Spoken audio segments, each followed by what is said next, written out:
শোনা যায় অপমানে জবাব কেউ দেয় কথায় আর কেউ দেয় এরকম প্রাসাদ বানিয়ে। তাই রাগের এই রেজাল্ট হলো এই রোজ গার্ডেন প্যালেস। এত সুন্দর বাড়ি দেখে মনে হচ্ছে লটারির টাকা, কিন্তু এটা নাকি আত্মসম্মানের প্রজেক্ট। রাগের পাওয়ার দেখেন। তো হ্যালো বন্ধুরা, আজকে আমাদের এক্সাম শেষ। আজকের এক্সাম শেষ করে আমরা এই মুন্সিগঞ্জের সেই ঠেলা ধাক্কা জ্যাম পার হয়ে চলে যাই গুলিস্তানের উদ্দেশ্যে। তো বন্ধুরা দেখতেই পাচ্ছেন যে কত গাড়ি জ্যাম লাগছে এখানে। আমরা অনেক গাড়ি জ্যামে আটকে আছি। এত গাড়ি, চারদিকে তাকাইলে খালি গাড়ি আর গাড়ি। তারপর শ্রীনগরে সেই জ্যাম ঠেললে আমরা এসে পড়ি গুলিস্তান। গুলিস্তানের গলিতে এখন একটা যাইতাছে। দেখতেই পাচ্ছেন যে বন্ধুরা কত মানুষ এই জায়গায় কত জিনিসপত্র বিক্রি করতেছে। তারপর গুলিস্তানের ফুটপাতে থেকে প্রথমে এক গ্লাস শরবত, তারপর একটু বুট নিয়ে খাইতে থাকি, কারণ অনেক ক্ষুধা লাগছে, পেটটার একটু শান্তি দিয়া। তারপর বাংলাদেশের বিশ্ববিখ্যাত টেসলায় করে গুলিস্তান থেকে চলে যাচ্ছি ঢাকার বিশ্ববিখ্যাত রোজ গার্ডেন প্যালেসে। নাম শুনে আমি তো ভাবছিলাম ভেতরে ঢুকলেই হয়তো গোলাপ ফুল আমাকে ওয়েলকাম বলবে। কিন্তু বন্ধুরা ভেতরে এসে দেখি গোলাপের চেয়ে ইতিহাসই বেশি ফুটে আছে। তো বন্ধুরা এই বিল্ডিংটা এসে প্রথমে ভাবলাম কেউ যদি আমাকে এখানকার জমিদার ভেবে একটা সালাম দিত, কিন্তু পরে ভাবলাম আমার পকেটে তো মাত্র 50 টাকা আছে। শোনা যায় তৎকালীন এক ধনী ব্যবসায়ী ঋষিকেশ দাস এটি অপমানিত হয়ে ভাবলেন এবার এমন একটা বাড়ি বানাবো সবাই তাকিয়ে থাকবে। আর সেই রাগ থেকে তৈরি হলো এই দারুণ সুন্দর প্রাসাদ। তাই বলি বন্ধুরা, আপনারাও যদি রাগ করে বাড়ি বানাতে যাবেন না কিন্তু। প্রায় 19 শতকের দিকে জমিদার ঋষিকেশ দাস তৈরি করেন এই ভবনটি এবং 1949 সালে 23শে জুন এই ভবনে রাজনৈতিক দল আওয়ামী লীগের জন্ম হয়। এই ভবনটির স্থাপত্য ইউরোপীয় ও দেশীয় শৈলীর চমৎকার মিশ্রণে তৈরি করা হয়েছে বন্ধুরা। এই বিল্ডিংটা দেখেন, একদম সিনেমার লোকেশন। এখানে দাঁড়িয়ে একটা পোজ দিলে মনে হবে হিরো ঢুকছে, ব্যাকগ্রাউন্ডে স্লো মোশন চলছে। এত বড় জায়গা দেখে হাঁটতেই আসি।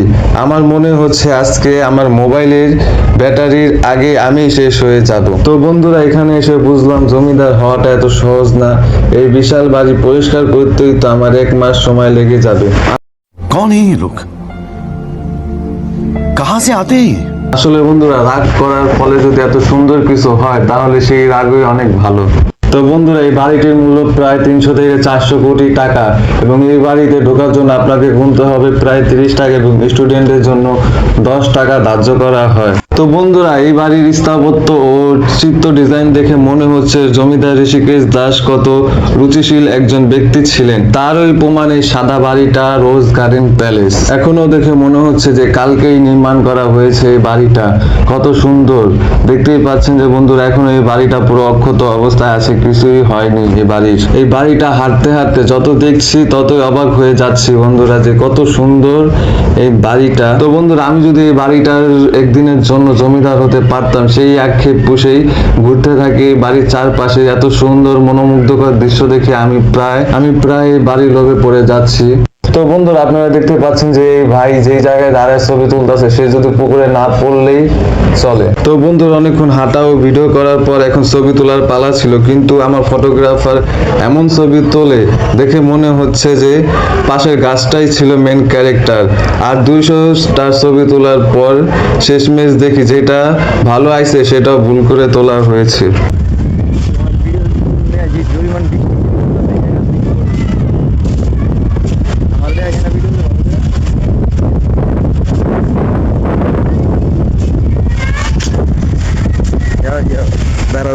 তারপর দাঁড়ায় আমরা দুই বন্ধু একটু মজা করতে থাকি, দুজনে একটু গল্প করতে থাকি। প্রথম সব জায়গায় জোড়া তোমার ফিলিংসটা কেমন? দিনে 2 চোখ যাইতাছে তোমার জোড়াই, আমার ফিলিংসটা খুবই বাজে। কারণ তুমি মর্দার লোকে আমার তুমি তোমার গার্লফ্রেন্ড লয়ে আসো না? গার্লফ্রেন্ড তো নাই। নাই, এই জায়গাতে যাইছি গার্লফ্রেন্ড দিতে। গার্লফ্রেন্ড খুঁজতে আইছো? তাহলে খুঁজো, কি করবা? তুমি পরীক্ষা শেষে কিছু ঘুরতে যাইবা, ঠিক আছে ঘুরতে যাইবা। আনার পরে তুমি আমার একটা ছবি ভালো করে তুলে দিতে পারতেছো না, এর মধ্যে আরেকজন ডাক দিয়ে আমার কয় যে ভাই আমার জীবনে কি ছবি তোলা এটা কি কোনো কথা? আচ্ছা, তোমার মানবতার ফিরিয়াল কেমন ফিল হয়েছে? তাহলে একটু ছবি তুলে দিতে। আমারও কইছে একটা ছবি তোলার কথা, ছবি তুলছে 5টা, আমি আরো দাঁড়া করেছি সামনে। আমি ওইটা বুঝি না, এরা সামনের ক্যামেরা ছবি তুলেছে। যে ফেস ভ্যালু আছে না, ফেস দেখতে সেরকম হইতেছে না।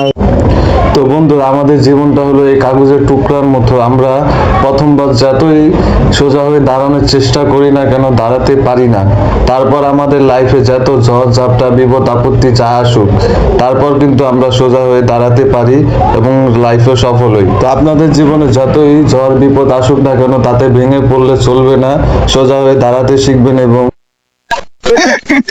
তো গাইস, আপনারা কি বুঝলেন?